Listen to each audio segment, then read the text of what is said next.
It's Tim from Compendium. Today, I have the pleasure of talking to Overhead Gains, one of the leading bot authors on Compendium. So last year, we had a quick chat to Overhead Gains when he released his Elastic Trading Bot series.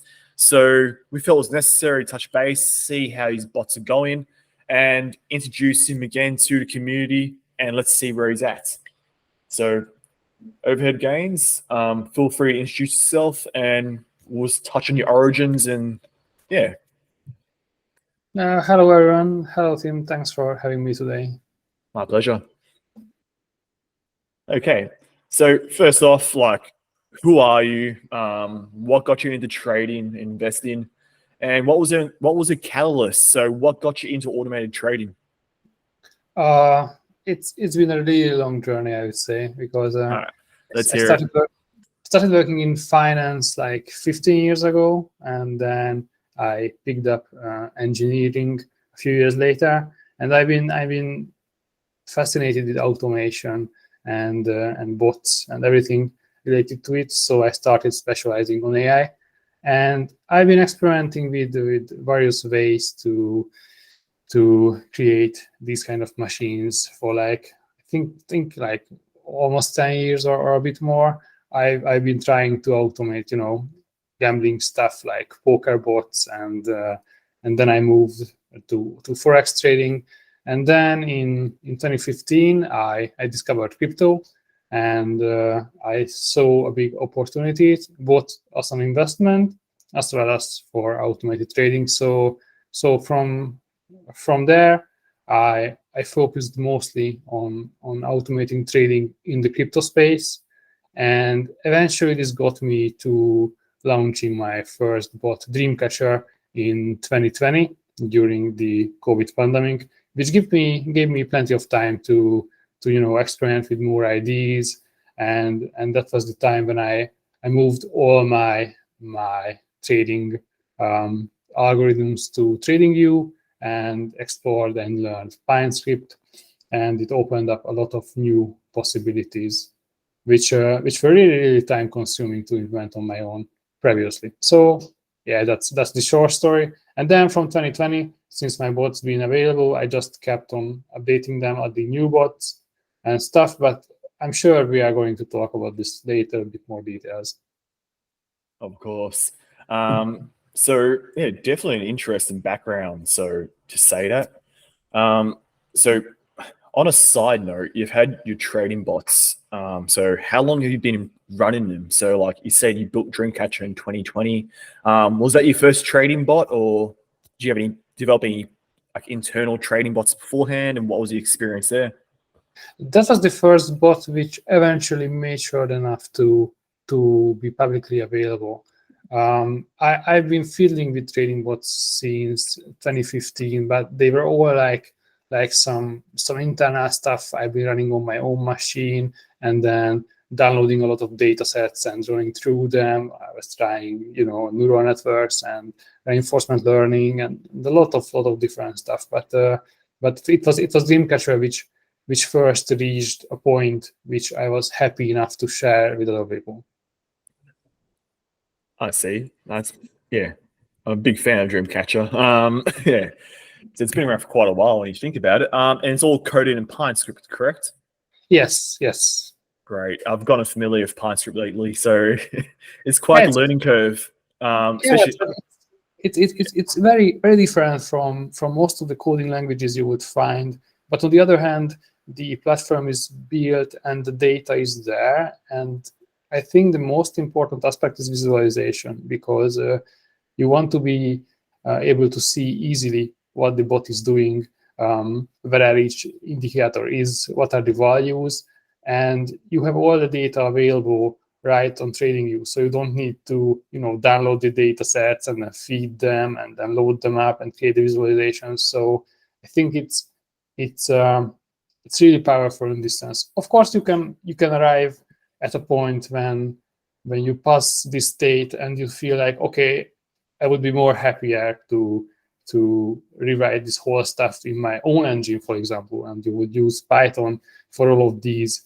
But if you are starting out, it's definitely an easy choice. Yeah, so PineScript, yeah, it's very user friendly and very easy to learn. So like, I'm not a developer at Compendium, but I taught myself PineScript. I mean, yeah, as a little bit of a side project, and it's very useful to know. So I was going to ask you, so your trading bots, so you have Dreamcatcher, and you used to have Earthshaker and a few other bots. Then you rolled out the Elastic series. So what's the main differences between these trading bots and So Dreamcatcher was or is actually a trend bot. So it trades on 4-hour candles. So there are minimum time frames it can react to the market. So you don't expect it to like open and close multiple trades in a single day, because it's like it's like 6 candles in a day in 4 hours. So it's not too much. But overall, it tries to capture big trends or big moves in the market and then ride them out as long as they are feasible. This was the core idea, and then it got extended with lots of different functionalities. So it can also scalp in smaller moves, for example. So we can like see like 2 trades, maximum 3 in a day, if the market is ranging and there are big swings during the day. So we are seeing a lot of up and downs. But overall, the idea with Dreamcatcher is that it will just chill, try to scalp these smaller moves, and then if there is a breakout, it's going to look in the right direction, take a trade there, and then ride it out, as we see. And so this was the main idea. And then the Elastic bots are a completely different approach. They are trying to fill the gap where Dreamcatcher isn't that strong. So they are working on lower time frames like 1 minute and 50 minutes, when they can be expected to execute multiple trades over a day. And the core functionality there is that we are looking for ranging markets specifically. So we see if there are ranges which are being developed in the current price action, and then we will just the usual. We sell the tops and buy the bottoms, and hopefully we will make profit over ranges. There are some functionalities there also which can predict trends and also ride them out. So if we, for example, take a long and then we see a breakout, we will not close the position just because we moved out of the range. We will just ride it out and see where it would be feasible for us to close and secure additional profits. And the other main difference between Dreamcatcher and the Elastic bots is that Dreamcatcher is always in a trade. So it's either long or either short, but it's not sitting out of the market. But the Elastic bots have the ability to close their positions and just chill. For example, both of the Elastic BTC bots has been idle for like 3 weeks, I think, because the market was just so hectic. There was no range forming. There were big moves happening, and with these, risk management is much more important. So we say that a wrong position is not good. So we are better staying without a position than being in a wrong position. And when they find a new range and think that it's worth trading, then we will re-enter the market. For example, today in the morning they bought to a new position. So these are the main differences. I understand. So I like how Dreamcatcher is reacting to the market conditions. So you can think of it as like a Swiss Army knife. It's got different tools applications for the current market conditions. Exactly. So that's kind of handy to know. Yeah, if I was a new user and I was getting into trading bots, I would like to know the logic, how it works. And for your Elastic series, you mentioned how like it works really well in ranging markets. Is that some form of like a mean reversion? How does that work? Yeah, you can think of it as a mean reversion. There is much more to it, because we are checking multiple time frames and multiple metrics combined with different filtering methods. And I would not like to reveal much of the strategy, but the core, when I started working on them, was based on mean reversion, and then I expanded on this idea and took different data sources into the calculation. Of course. So, and also you mentioned about risk management with the Elastic series. Is that did you base like the risk management saying, hey, like we haven't formed a range? Is that done via an indicator or it's something you hard coded into your scripts, or is that intervention via the user, like being you? It's coded into the script, but it basically says that if we have a range we are going to trade, we will just roll with it. And if we see a breakout, we test on multiple time frames if we still have a range. It's like the same way you would normally trade. You are going to start with the high time frame and then go down deep. And if you see that we moved out of all the ranges in all the time frames, we are just going to close the trade and say that, okay, this is not going our direction, so we just sit out and wait. I But understand. it's fully automated, so there is no user input required. That's convenient. That's great to know. Thanks for sharing that. Yeah, so as I said, like as a user, like as anyone that's probably interested in trading bots, you want to understand somehow how the logic works. Yeah, so I was going to ask you, what prompted you? So your Elastic series trading bots. What prompted you to create them after creating Dreamcatcher and Earthshaker? I'm a maximalist, so I'm trying to improve over time and all the time. So after Dreamcatcher got public, I still kept on working on it like daily. So I spent a lot of time looking at the market, looking at the trades, looking at what happened and why, and trying to figure out how can I prevent the bad trades without also preventing the good trades, if it makes sense. So I was looking to continuously improve the algorithm. And by doing so, I also explored new data sources which I haven't originally incorporated in the strategies, because Dreamcatcher is all its trading is price action. So it's like looking at the data available on TradingView and just rolls with it. And I was trying to explore multiple data sources to be incorporated in the strategy, like liquidation pools or order flows and similar stuff. And while doing so, I also discovered some new approaches I wanted to try. So I tried making Dreamcatcher a truly multi-time frame bot where it doesn't just look at the 4-hour candles, but can also go lower to like 15 minutes. And I spent a lot of time on rewriting Dreamcatcher to this approach, only to find that TradingView has its limitations, especially when it comes to multi-time frames. So it's not easy to make the bot work in these environments. But while I was doing this exercise, I found some new metrics on lower time frames which I thought would be worth pursuing and expanding to eventually standalone strategies. And I just threw away everything which didn't work on my rewrite, and then took the stuff which seemed promising, and then started developing them as a different bot, different approach, and this is how the Elastic bots eventually born. Okay, I understand that. So yeah, it's fair to say that you have to over time you made updates to your trading bots to make them more efficient. So yeah, that's great to know. And from your personal experience, would you say that, hey, if I was to subscribe to, like, let's say, one trading bot, could that navigate all market conditions? So, like, you spoke about Dreamcatcher, how like it could go from scalping to swing trades.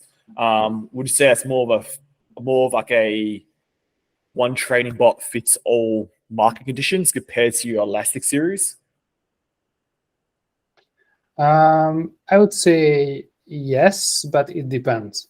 So I've seen many bot suits from many authors which say like, okay, I have a bot for trending markets, I have a bot for ranging markets, I have a bot for, I don't know, low time frame, mean reversion, I have lots of different bots, and they give you like 10 bots, and then it's up to you to switch between the different strategies, figure out when to subscribe to which one, when to pull money from the other one, when to stop them, And I think it's very overwhelming for a user to keep track of this, because you are essentially buying trading bots because you don't want to be sitting in front of your computer and don't want to be doing trading. If you are an efficient trader who can also, make money by trading, then you don't need to buy these bots because you are already good enough. But if you aren't good enough and you are buying bots and you are still expected to be good enough to be able to tell which bot to use in which market conditions, I think it defeats the purpose. So my goal with the bots is that if you don't want to sit in your computer all day but want exposure to the market, you can subscribe to any of my bots and they will do it for you. So obviously they are suited for different conditions, but overall they should be profitable over a long enough period. And this is important. So they aren't going to win every trade. They aren't going to be profitable every single month. But over a series of months or even years, they will give you money. And I think this is important without you doing anything. So right now, Dreamcatcher is most suited for trending market, but can also swing and scalp, while the Elastic bots are most suited for ranging markets, while also enjoy some of the big trending moves, but they are not expected to catch them. So it depends on what's your expectation, for example, like a next 1 year or 2 years, or even this is not true. I would simply say that it depends on what's your tolerances to the drawdown. So if you don't mind being in losing positions, sometimes you can go with Dreamcatcher, because over time the wins will always outweigh the losses. If you are more comfortable with sitting out of the markets, if the conditions are not perfect for the bots, you can use the Elastic bots, which will sit out for weeks in some cases if the market is very hectic, and then they will start trading and winning again when the market is better for them. So it's just a different approach mentally. If you want to be always exposed to the market with Dreamcatcher, or if you want to see the bot sitting out, not doing anything with your money with the Elastic bots. I understand. That's very convenient and confident to know that, hey, like the conditions aren't right. Like, anyone can automate like an indicator value or something like that. But hey, because if the conditions aren't right, it's better to sit out of a trade and protect your capital. And that's something I think all traders learn over time. So go off high probability trades. So that's something I've personally learned over time, and you're probably seeing it as well. And it's confident to know that, hey, if conditions aren't right, the bot's is going to sit right out. So, yeah. And like a word of advice you touched on before in regards to like trading bots and your personal experiences. And one thing about your trading bots is say, hey, conditions aren't right, it's going to sit out. That's very comforting. Any other like personal experience you can give to like people that are looking to automate trading? I think I'm getting a lot of requests from different people to help them starting their journey in automated trading, or even asking me to just write the strategies for them. And while I'm very open, I'm very happy to help everyone who comes to me with these approaches. There are some caveats that should be kept in mind. And what I'm seeing most of people are doing is they aren't taking the time to set up the strategies correctly. So they have like, oh, I just use this indicator to buy and sell, and I'm making like a 1,000,000% in a year.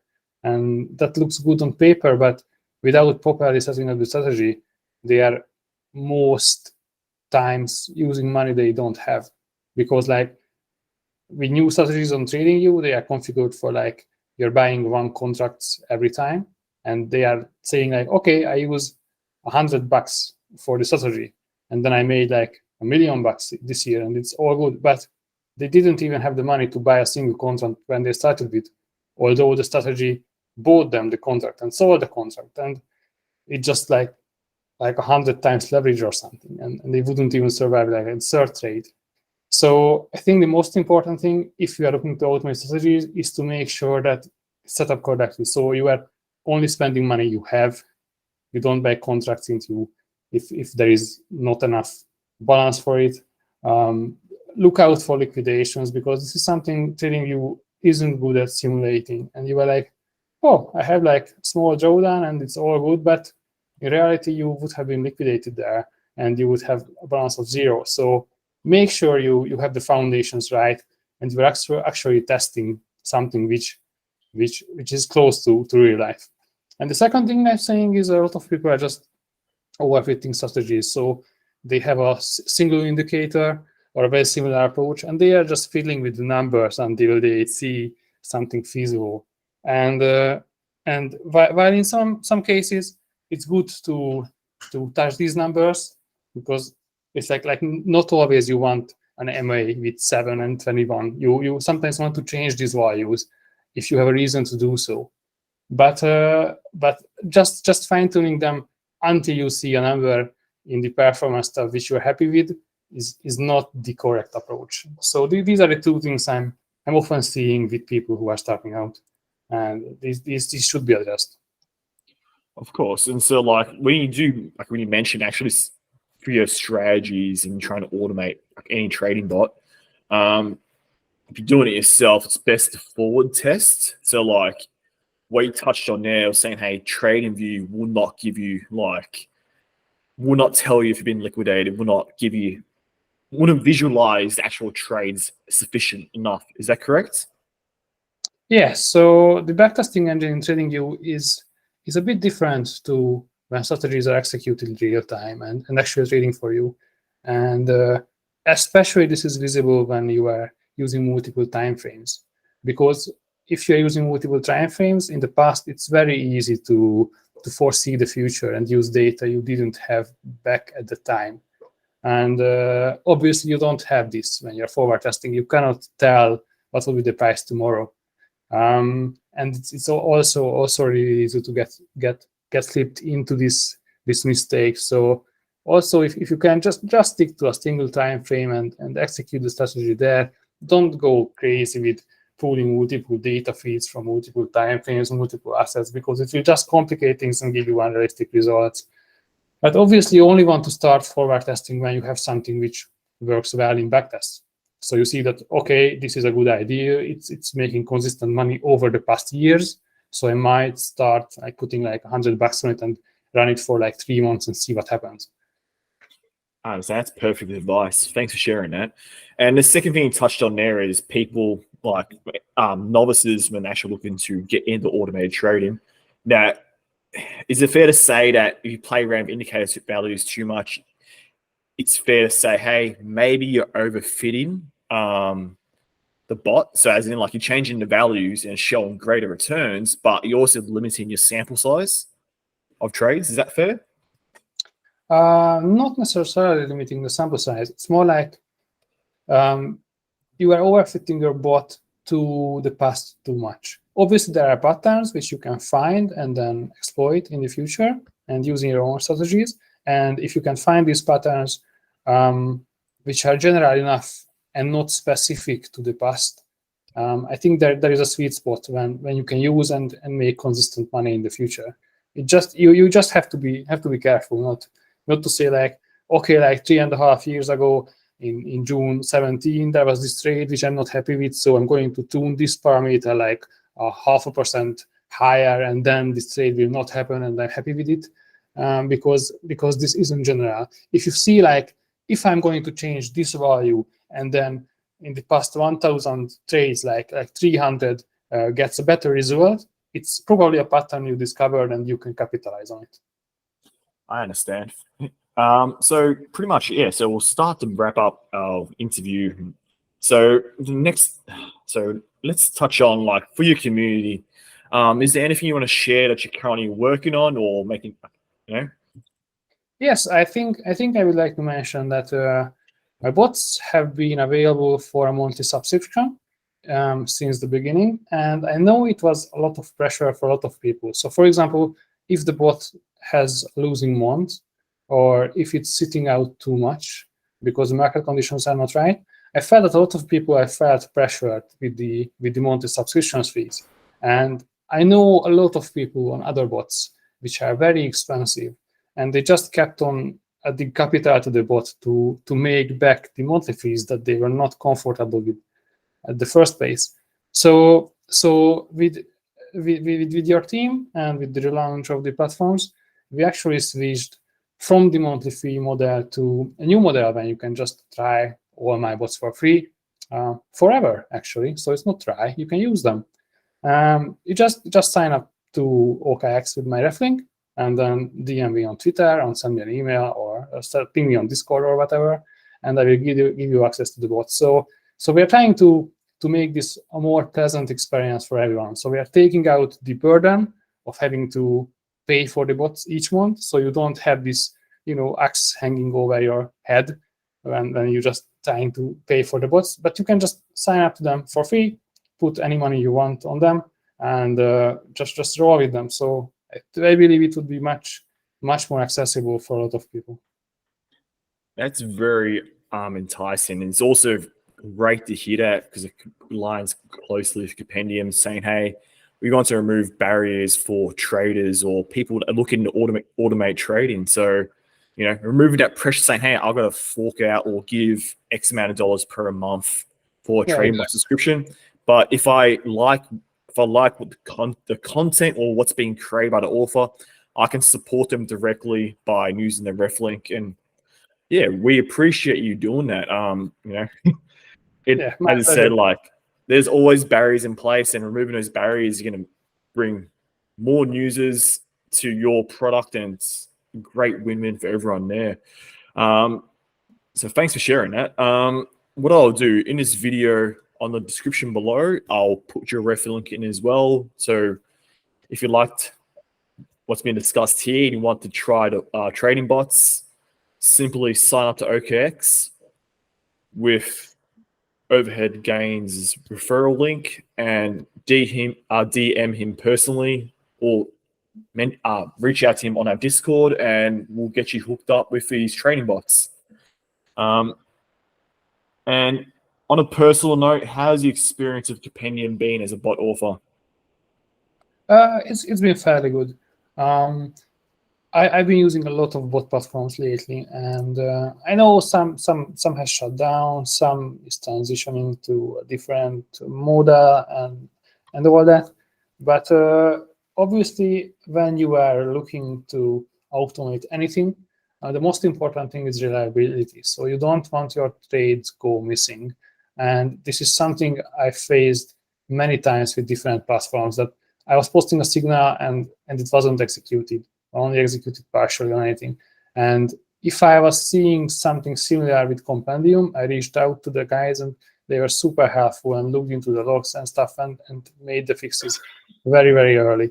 So I'm confident that the direction Compendium is heading is going to be right, and it's going to change how we are going to, execute automated trades in the future. So I'm thumbs up. If you are an aspiring bot developer and you want to expose yourself to people on the market and start sharing your stuff with people, I think using the tools on Compendium is very, very good, especially since they are offering free access to copy trading groups or signal provider groups, which are usually paid features on their platforms. So if you are interested in these, definitely give the platform a go. Great. So we'll sort of wrap this up now. So just something from our end on Compendium. So as I said, we have integrated all our products onto OKX now. So in the coming weeks, we have actually integrated BitGet and Bybit in the Pendex.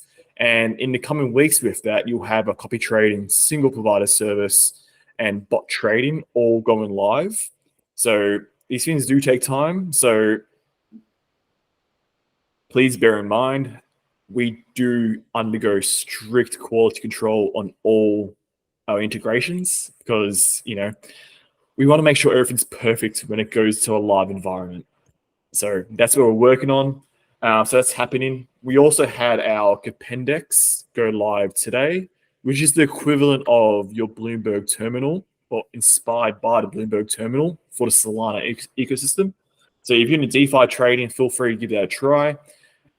And that's exactly where we are at the moment. So all hands down in developing, and that's where we are, Compendium, bringing new features out every single week.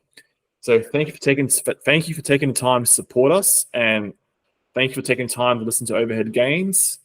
Any closing thoughts or comments before you wrap us up?